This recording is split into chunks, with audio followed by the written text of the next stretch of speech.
Imagine if Apple, Ford, Amazon, Walt Disney, and Walmart were all family-owned and together were half the stock market. That's Korea, or should I say, the Republic of Samsung.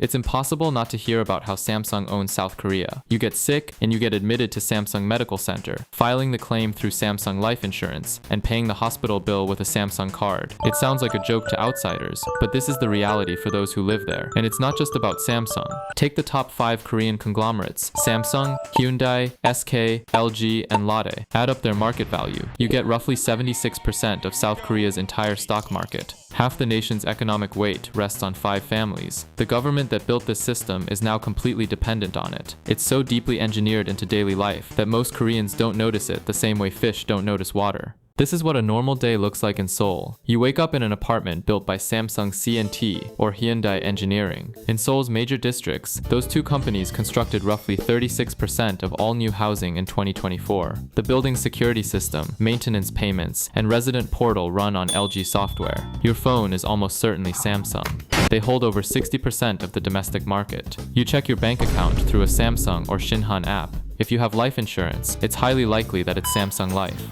Your pension fund, managed by the National Pension Service, is the single largest shareholder in Samsung Electronics, holding nearly 8% of the company. Your retirement depends on Samsung doing well. Your job might too. This is why outsiders recognize this as a subscription. You don't consciously choose it, but once you're inside the ecosystem, every decision becomes easier if you stay inside. The numbers confirm what daily life suggests. Intragroup transactions among the top 10 Chaebols totaled roughly $138.5 billion in 2023. That's more than the entire GDP of Kenya. They trade with themselves more than many countries trade with the world. Samsung Electronics alone accounts for about 15% of South Korea's total exports. One company's quarterly earnings report can shift the national economic forecast. When Samsung stumbles, Korea feels it. But if this system is so all-encompassing, why isn't there more outrage? Why aren't Koreans demanding change? To understand how Korea became a country run by 5 families, you have to go back to 1961. That's when General Park Chung-hee seized power and decided South Korea would industrialize at any cost. The country was broke. Annual income was around $93 per person, which was only 1/3 of the Philippines' GDP per capita.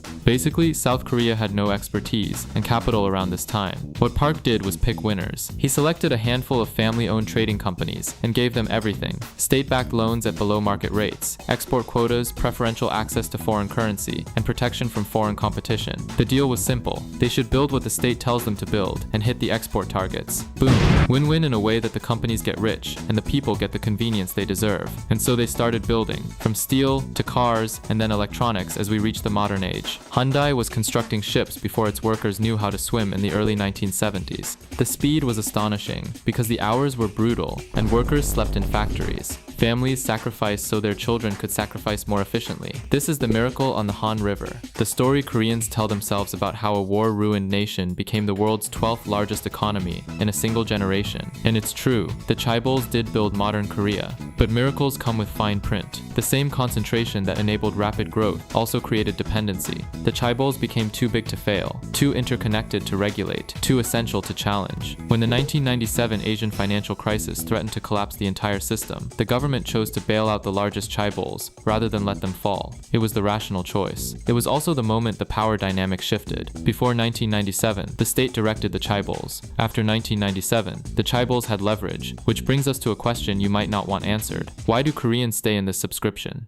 A 2024 essay by a Korean student showed exactly what we have been talking about. 35% of college students prefer a Chaebol job, while only around 12% prefer SMEs. Not because they love the conglomerates, because the alternative is terrifying. What a Chaebol job offers is more than a basic salary package. The moment you sign with them, you get a retirement pension plus the public national pension, as long as you don't leave. Some employers even provide wedding loans and subsidized housing, just in case you need this information to start a life with your partner. On top of all this, you're guaranteed a social status that opens doors for your children's education and your parents' healthcare. You come to treat the Chaebol as not just an employer.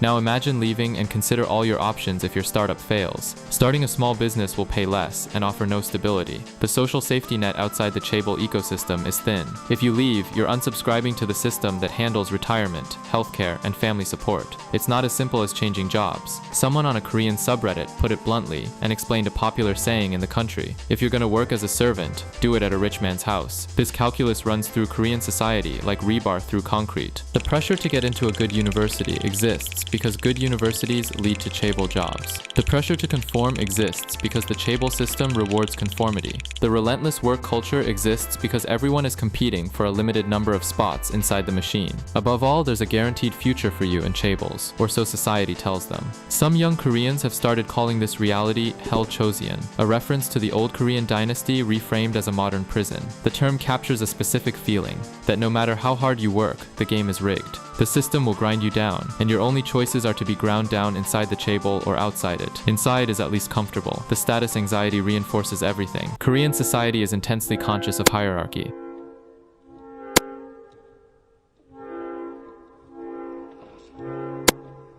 Working for a top-tier Chaebol is a visible marker of success. Living in a branded apartment building matters. Driving a Genesis instead of a Kia communicates something. The Chaebols understand this and design their ecosystems around it. They make you think that Chaebols sell products, but in truth, they are selling identity. And the government that should care for its people seem to not be doing anything. The state can write rules, but in practice, it still depends on a small number of private empires to execute national goals. And in 2025, that dependence showed up in a different form: cybersecurity. After a major breach at SK Telecom triggered a broader government response, scrutiny quickly spread across the telecom sector. By late 2025, investigators said LG U+ had suffered a breach tied to internal access control systems, with leaked material including authentication credentials and server configuration information. KT faced its own separate security incidents and investigations. No single breach collapsed the country, but it sharpened a question that's hard to dodge. What happens when the companies that run your most sensitive infrastructure are the same companies you're supposed to regulate? Well, this isn't a question of good versus evil. Chaebols aren't villains in boardrooms, because most of them are full of ordinary people doing their jobs, building products that compete globally and frequently win. Samsung makes phones that rival Apple. Hyundai makes cars that challenge Toyota. LG's batteries power electric vehicles around the world. These are genuine achievements. Now, it's clear that the problem isn't about the quality of the products produced by these Chaebols.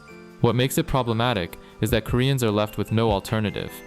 And yet, the ecosystem works. That's the part critics sometimes forget. Samsung's products aren't successful because Koreans have no choice but to patronize. Their products are genuinely good.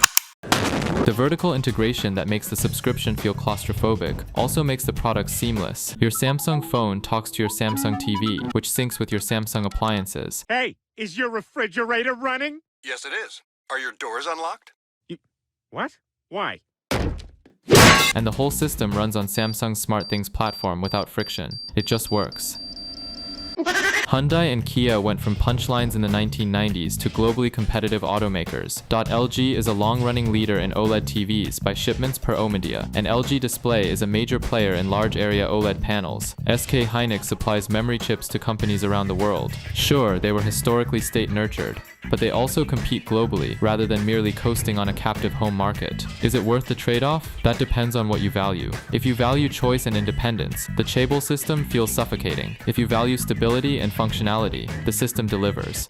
Most Koreans, whether consciously or not, have made peace with this bargain. They have long made a calculation that the benefits outweigh the costs, and so they are not blind to the concentration of power, at least for now. Chaebols are a subscription you never signed up for, but can't quite cancel. The same system that traps people is the one that made Korea rich. And if you like this, please subscribe to my channel. The subscription here, at least, you can cancel anytime.